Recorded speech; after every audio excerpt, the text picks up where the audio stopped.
ناظرین اکرام السلام علیکم۔ آج کی مختصر سی ویڈیو میں ہم اردو کے پہلے شاعر بلکہ پہلے غزل گو شاعر امیر خسرو کے حوالے سے بات کریں گے۔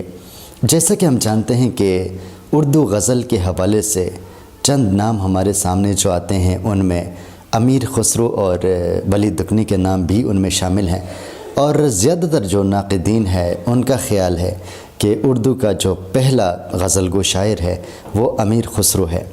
اس حوالے سے یہ اردو کا پہلا باقاعدہ شاعر ہے۔ اس کا اصل نام ابو الحسن یمین الدین تھا اور خسرو تخلص کیا کرتے تھے۔ 1253 عیسوی کو اتر پردیش میں پیدا ہوئے۔ آپ کا خاندان ترک تھا اور آپ کے والد ترک سردار تھے جو ہندوستان میں آباد ہو گئے تھے۔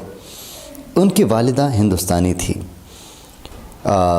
بعد میں ان کے خاندان جو ہے اتر پردیش سے دلی منتقل ہو گئے، اور ان کے بارے میں کہا جاتا ہے کہ خواجہ نظام الدین اولیاء جو کہ مشہور بزرگ ہیں ان کے یہ خاص مرید تھے، اور یہ جو پیر مرید کا جو رشتہ ہے یہ دوستی میں بدل گیا تھا، یعنی آپس میں بہت اچھے دوست بھی تھے اور یہ اس کے چاہنے والے عقیدت مند اور مرید بھی تھے۔ اور اس کے غزل میں 5 دیوان ہیں، اور ہندوستان کے جو بہترین گیت نگار ہیں ان میں بھی ان کا نام ہے۔ اور اس کے بارے میں کہا جاتا ہے کہ تمام زندگی اس نے درباروں میں گزاری، مختلف درباروں سے وابستہ رہے، اور اس نے 8 بادشاہوں کا زمانہ دیکھا۔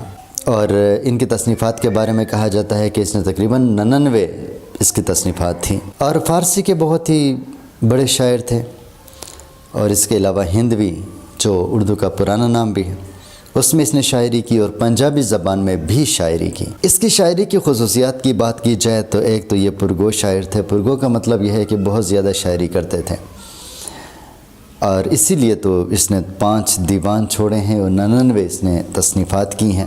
دوسری بات یہ ہے کہ ان کی شاعری کے موضوعات جو ہیں وہ ان میں بہت زیادہ رنگ رنگی ہے، اور ہر حوالے سے اس نے شاعری کی ہے۔ جیسے تصوف کے حوالے سے اس نے شاعری کی ہے، جیسے فتوحات کے حوالے سے، جنگوں کے حوالے سے اس نے شاعری کی ہے، عشق و محبت کی اس نے شاعری کی ہے، یعنی اس کے موضوعات کافی متنوع ہیں، رنگ رنگ کے موضوعات پر اس نے لکھا ہے۔ اس کے ساتھ ساتھ ہماگیریت جسے ہم کہہ سکتے ہیں کہ اس نے یوں کہہ سکتے ہیں کہ ہر فن مولا، یعنی مختلف اصناف میں اس نے طبع آزمائی کی۔ نثر بھی یہ لکھتا رہا، اور غزل یہ لکھتے تھے، مثنوی لکھتے تھے، قصیدے لکھتے تھے، اور اس کے ساتھ ساتھ رباعی میں بھی اس نے نام کمایا۔ اسی لیے ہم کہہ سکتے ہیں کہ اس کی شخصیت میں ہماگیریت تھی، یعنی ہر فن مولا تھے، بہت سی صلاحیتوں کے ساتھ یہ پیدا کیے گئے تھے۔ اس کی شاعری کی ایک اور اہم خصوصیت سوز و گداز ہے۔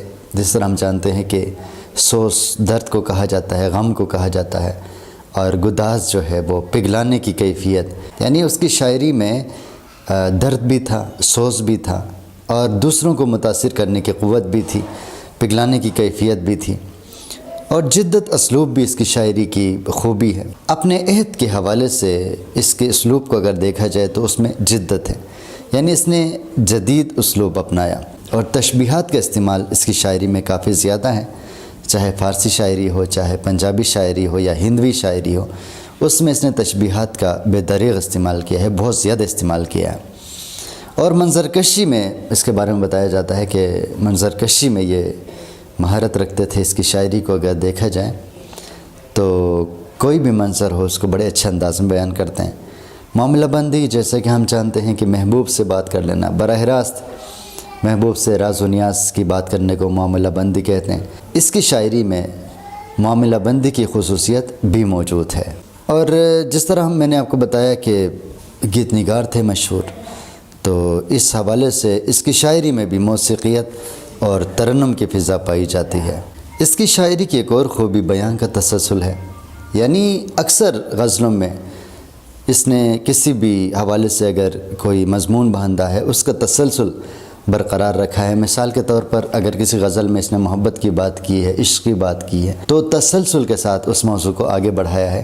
اس لیے ہم کہہ سکتے ہیں کہ اس کے بیان میں تسلسل ہے۔ تصوف، جیسا کہ میں نے آپ کو بتایا کہ مشہور صوفی نظام الدین اولیاء کے مرید تھے اور ان کے گہرے دوستوں میں سے تھے، اس لیے اس کی شاعری میں تصوف بھی شامل ہے۔ اس کے حوالے سے اقبال کا ایک شعر بھی ہے کہ رہے نہ اے بکو غوری کے مارک باقی، ہمیشہ تازہ و شیریں ہے نغمہ خسرو۔ ان کی وفات کے بارے میں کہا جاتا ہے کہ آخری دنوں میں یہ نظام الدین اولیاء سے دور تھے۔